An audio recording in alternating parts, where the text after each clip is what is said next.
Hi friends, welcome to our channel. நம்ம இன்றைக்கி egg bread வச்சு சூப்பரான ப்ரெட் டோஸ்ட் பண்ண போகிறோம். வாங்க எப்படி செய்கிறதுன்னு பார்க்கலாம். நான் ஒரு பவுலில் 3 எக்கு உடச்சி ஊற்றிருக்கேன்.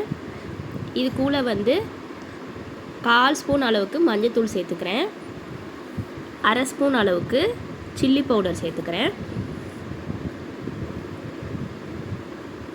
சில்லி ஃப்ளேக்ஸ் 1 ஸ்பூன் சேர்த்துக்கிறேன்.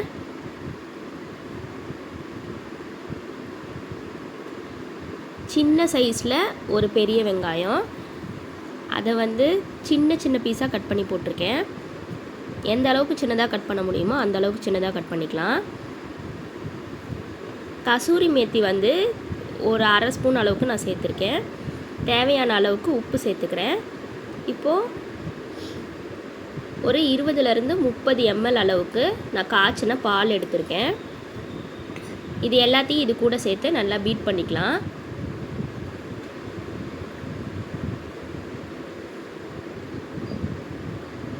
பால் சேர்க்கும் போது நல்லா சாஃப்டாக வெந்து வரும், அதுக்காக தான்.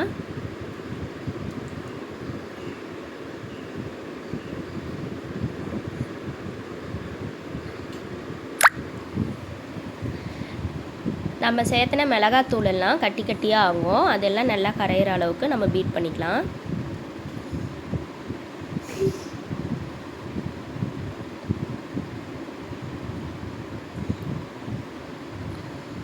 நல்லா நம்ம பீட் பண்ணும்போது தான் எல்லாம் ஒன்றா மிங்கிள் ஆகும். ப்ரெட்டு நல்லா சாஃப்டான ப்ரெட்டாக நம்ம எடுத்துக்கலாம். இதுக்கு ஸ்வீட் ப்ரெட்டு தேவையில்லை, நார்மல் ப்ரெட்டே போதும். அதே மாதிரி பட்டருமே சால்ட்லெஸ் எடுத்துக்கலாம். நம்ம காரம் உப்பு எல்லாமே சேர்த்து தான் செய்ய போகிறோம். அதனால் ப்ரெட்டும் நார்மல் ப்ரெட்டு போதும். பட்டரும் அன்சால்ட்டடாக எடுத்துக்கலாம். நான் ஃபஸ்ட்டு தவாவில் பட்டர் கொஞ்சமாக அப்ளை பண்ணிக்கிறேன். இப்போ ப்ரெட்டோட பீஸை நம்ம மிக்ஸ் பண்ணி வச்சுருந்ததில் சேர்த்துட்டு எடுத்துக்கலாம். 2 சைடும் டிப் பண்ணிவிட்டு எடுத்துக்கலாம். ரொம்ப நேரம் வைக்க தேவையில்லை, லைட்டாக டிப் பண்ணாலே சாஃப்ட் ஆயிரும். ஏன்னா நம்ம பால் சேர்த்துருக்கோம். கொஞ்சம் நேரம் அதுலேயே விட்டுட்டோம் அப்படின்னா அது தனித்தனியாக உடஞ்சி வர ஆரம்பிச்சிரும். மேலேயும் பட்டர் அப்ளை பண்ணிக்கலாம்.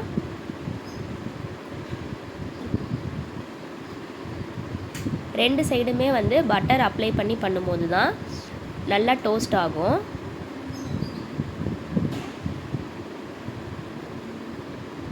கசூரி மேத்தி இல்லை அப்படின்னா நம்ம கொத்தமல்லி இலையை மட்டும் சின்னதாக கட் பண்ணி போட்டுக்கலாம்.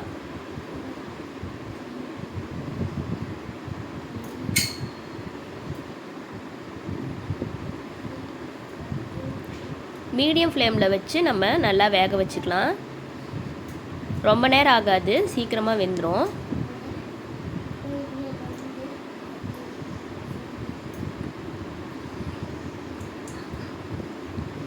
அப்பப்போ மேலே பட்டர் அப்ளை பண்ணிக்கலாம். பட்டர் சால்ட்டடு பட்டராக இருந்துச்சு அப்படின்னா நீங்கள் மிக்ஸ் பண்ணும்போது சால்ட் கொஞ்சம் கம்மியாக சேர்த்துக்கலாம்.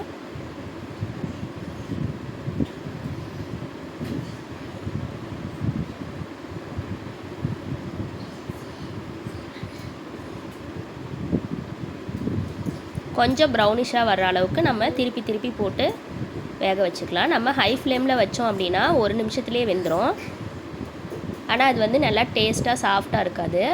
அதனால் மீடியம் ஃப்ளேமில் வச்சு நம்ம பொறுமையாக வேக வச்சு எடுத்துக்கலாம். 2 சைடும் நல்லா வெந்துருச்சு. இப்போ ஒரு பிளேட்டுக்கு மாற்றிக்கலாம்.